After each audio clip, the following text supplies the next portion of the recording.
We're here with the 2015 Nissan Leaf SL version. New updates for 2015 include the S model now comes standard with cruise control. SL and SV versions come standard now with both voice-activated text messaging and entry for navigation systems.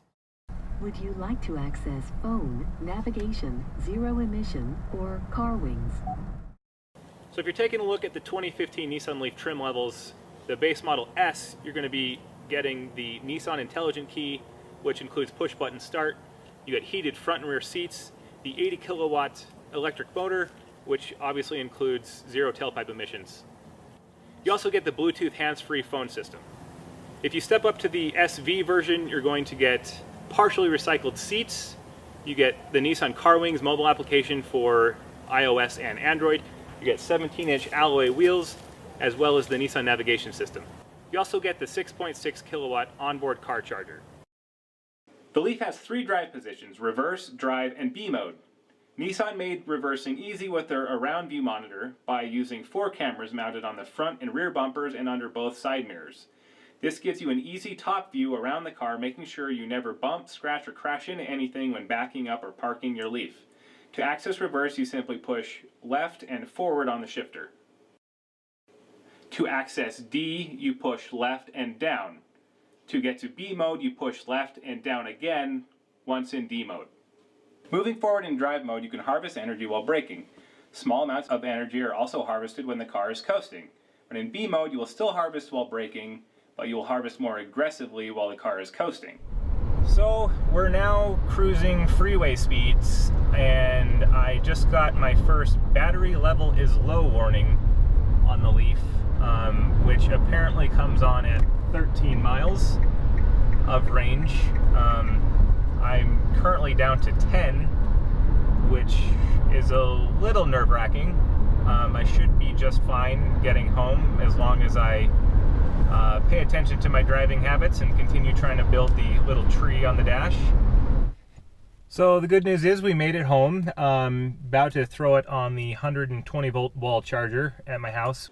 With a quick charge port, you can charge the battery to 80% in 20 minutes at any public DC fast charger. This is available on the SL models only. However, all Leafs come standard with 120 volt 3-prong car charger cords. You can use this at home to charge overnight by simply plugging into any 3-prong outlet.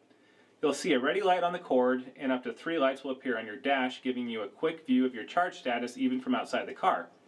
Public charge stations are a good backup and available while running around town. I found that most Walgreens had quick charge stations along with several public locations in my city. The lock feature allows you to lock the charge cords in the port so you can leave your car unattended without worrying that someone will pull it out as they're walking by.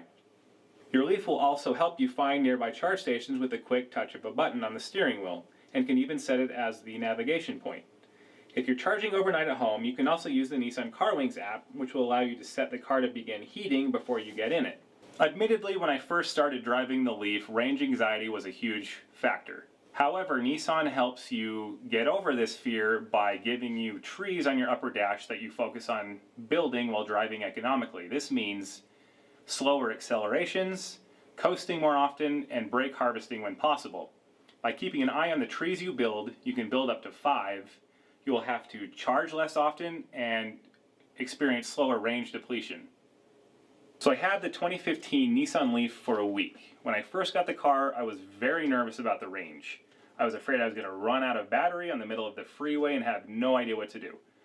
However, after driving the car for a while and keeping mind of how I was driving it, making sure I was building the tree on the dashboard, I discovered it wasn't such a big deal. As long as I was charging it in at night and not trying to drive it on a cross-country road trip, I had no worries.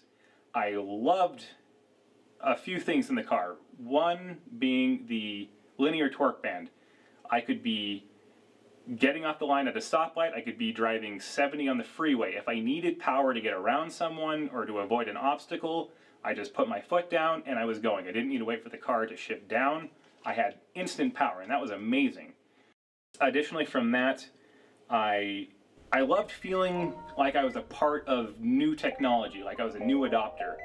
And that's something to be said, especially in a car, because while So many car manufacturers come out with new models and new features each year. I've never driven a car where it felt like I was driving something completely new, and the Leaf did that for me, and that's something to be said. So while if you're researching electric cars and maybe on the fence,